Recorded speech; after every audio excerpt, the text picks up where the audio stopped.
ॐ श्रीमात्रे नमः।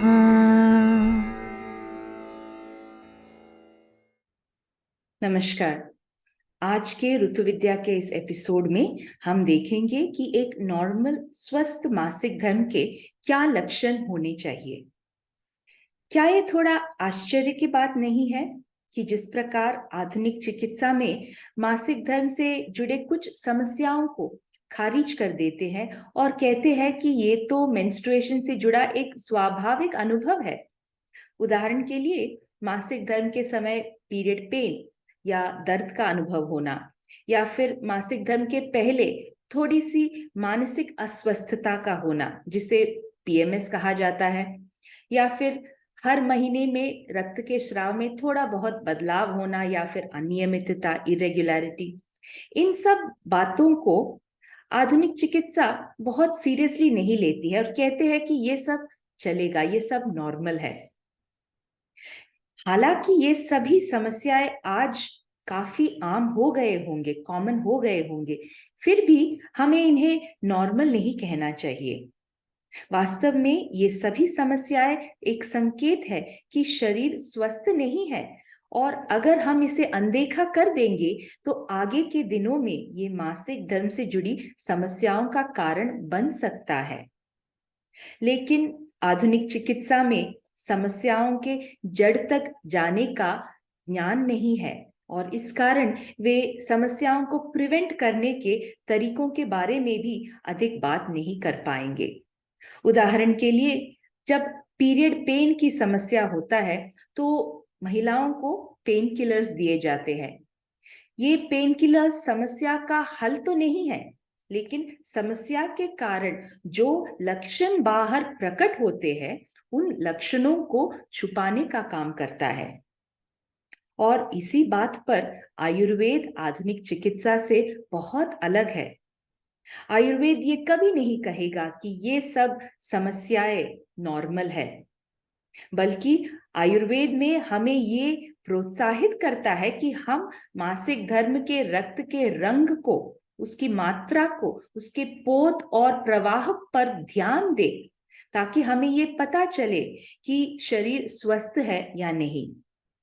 तो चलिए इस एपिसोड में हम देखते हैं कि चरक संहिता और सुश्रुत संहिता नामक आयुर्वेद ग्रंथों के अनुसार एक नॉर्मल स्वस्थ मासिक धर्म के क्या लक्षण हैं। पहले हम चरक संहिता के श्लोकों को पढ़ते हैं और फिर उसका अर्थ समझते हैं। तो चरक संहिता में लिखा गया है, मास निष्पिच्च दाहार्ति पंचरात्रानुबंधि च नैवातिबः नात्यल्पमार्तवं शुद्धमादिशेत् गुंजाफलसवर्णं च पद्मालक्तकसन्निभम् इंद्रगोपसंकाशमार्तवं शुद्धमादिशेत्। तो अब एक एक करके इसका अर्थ हम जानने का प्रयास करेंगे। मासा निष्पिच्च दाहार्ति, यानी जो रक्त का स्राव होता है वो बिना पिच के, बिना चिपचिपाहट के होना चाहिए, और साथ में ना ही तो जलन का अनुभव होना चाहिए और ना ही दर्द का अनुभव। पंचरात्रानुबंधिच, यानी 5 रात्रियों तक या फिर रातों तक रक्त का स्राव होगा। ये एक एवरेज दिन की संख्या दी गई है।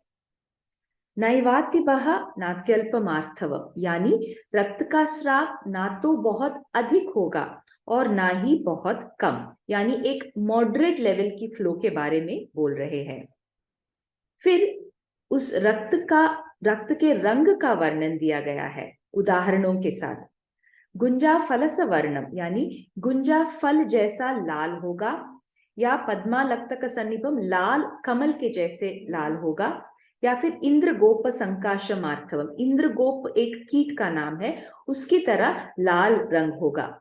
इसका मतलब ये है कि जब रक्तस्राव हेल्दी होता है, शुद्धार्थ बोलते हैं, तब रक्त का रंग एक बहुत ही ब्राइट और साफ दिखने वाला लाल रंग होता है।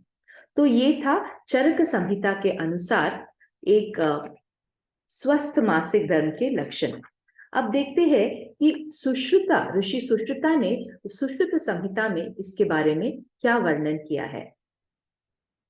शशास्त्र प्रतिमं यत्तु यदवा लाक्षार सोपमं तदार्थवं प्रशंसन्ति यद वासो न विरंजयेत। तो सुश्रुत संहिता में पहले रंग के बारे में ही कहा है कि खरगोश के रक्त के जैसे लाल रंग होगा या फिर लाह की राल जैसा लाल रंग होगा। और उसके बाद एक बहुत ही दिलचस्प बात कही गई है सुश्रुत संहिता में, और वो ये है कि अगर रक्त का एक बूंद कपड़े पर पड़ता है तो उसे धोने के बाद वो रक्त दाग नहीं छोड़ेगा। तो ये विषय तो हर एक महिला को प्रयोग करके देखना चाहिए कि रक्त को धोते समय क्या वो कपड़े पर दाग छोड़ता है या नहीं। अगर दाग छोड़ता है तो इसका ये अर्थ है कि शरीर में आम रस यानी अंदरूनी विष पदार्थ इंटरनल टॉक्सिन्स की मात्रा अधिक है, या फिर ये संकेत है कि कोई और बीमारी है जो मासिक धर्म के रक्त में एक सांकेतिक रूप से दिख रहा है। तो ये थे चरक और सुश्रुत संहिता के अनुसार एक स्वस्थ मासिक धर्म के 5 लक्षण।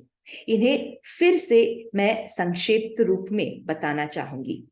पहला, रक्त का स्राव बिना चिपचिपाहट के, बिना जलन के और बिना दर्द के होनी चाहिए। दूसरा, 5 रातों तक रक्त का स्राव होगा। तीसरा ये कि ना तो बहुत अधिक रक्तस्राव होगा और ना ही बहुत कम, मॉडरेट फ्लो होगा। और चौथा ये कि रक्त का जो रंग है वो बहुत ही उज्जवल लाल रंग का होगा।